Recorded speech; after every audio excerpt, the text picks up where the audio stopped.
Today we are replacing a blower motor. Blower motor replacement is probably my least favorite thing that we do in HVAC. It's just kind of a pain in the butt. You have to take the blower motor housing out. It's just more work. Anyways, I like to clip those wires. I like to have tails when I'm rewiring the board. So now I've got the tails still attached to the control board so I can find out where things were wired easily. There we're yanking that out, and you'll see that this does not spin very freely. We want to be able to flick it with our fingers and get at least 2 or 3 full rotations out of it. Almost every blower motor that you take out, you're going to have to use a hub removal tool to do it. You'll see that in a second here. Usually those hubs are just kind of stuck on. You can certainly pound them out. I've seen homeowners that pound them out with hammers and stuff. This works way easier. Pretty simple. You saw the motor just got pooped out there. That capacitor that I'm unscrewing there, make sure you discharge the electricity. That thing's like a small taser.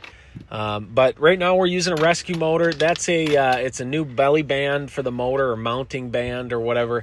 I always bring one to the job site. I don't always use it. A lot of those motor mounts are welded together very poorly, and they can crack when you're undoing them. So you always want to have a motor mount, handy. I have the 3-wing and the 4 wings in the truck, and we're just matching up horsepower here and stuff. We are almost always using universal motors. There, I'm just lining that up. If you don't line that up and you put the thing back in and it starts rubbing against the housing, I've done it before. Try to learn that lesson from me. Don't do it yourself. But you saw how easily it spun there when I spun it. So that's what we're looking for. This is always kind of a pain in the rear, getting this thing in there. You can see those rails that we got that we're trying to get into. And of course, I forgot my 7/16 bit, so I couldn't get the screws in. Almost all of these motors are going to have more wires than you need. They get like 4 or 5 speed windings in them.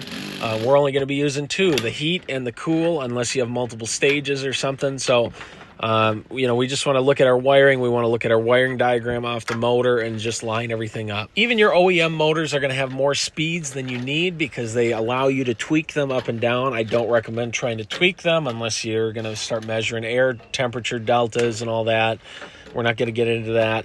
But basically, these motors here have different speed windings based on horsepower that you're trying to achieve. So anyways, I appreciate you guys watching. Please like, share, subscribe. Let me know if you have any questions, and have a great day.